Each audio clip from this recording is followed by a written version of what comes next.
Um, it pleases me very much to have the representatives from your organization from Japan to be here and to be interested in something that I have spent about half of my life, that'd be 45 years, putting together, because we have found that there is a lot of toxicity in the dental materials that people are not aware of. And the mercury is bad.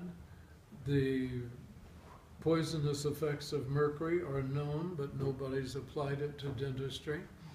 The bacteria that are present in root canals are called the anaerobic bacteria. They're the ones that are really dangerous. And here's where we need to have the medical profession working with the dental profession, because dentists don't have the total training as to how to control the bacteria. The intravenous vitamin C is very simple, does very well, but most dentists are not trained how to do that. Can you find a vein? Yeah. My arm, can you? Yeah. Have I got a vein there? I can't find. You think so? All right. And now getting to be very popular is the implant and the bone graft. And the studies, we have a very sophisticated DNA laboratory here. And DNA is about as good as you can get for trying to identify things.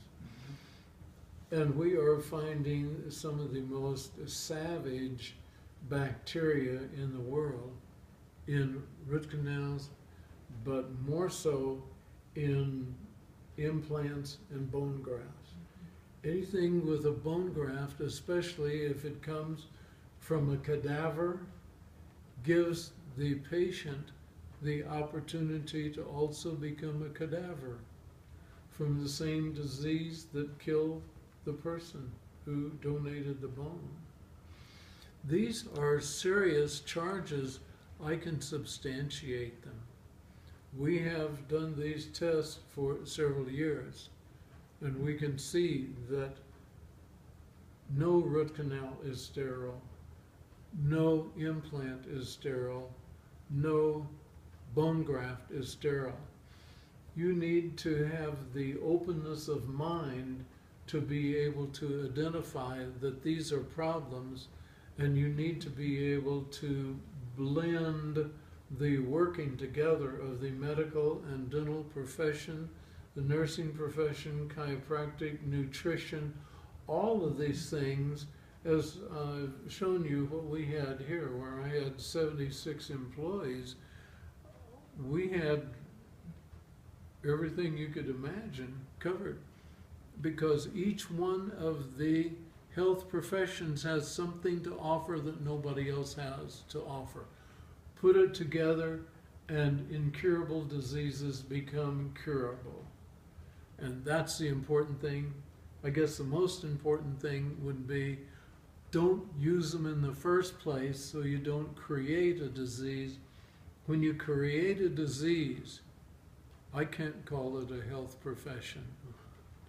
So what we need to do is to prevent the diseases by educating ourselves scientifically, and then educating the patients.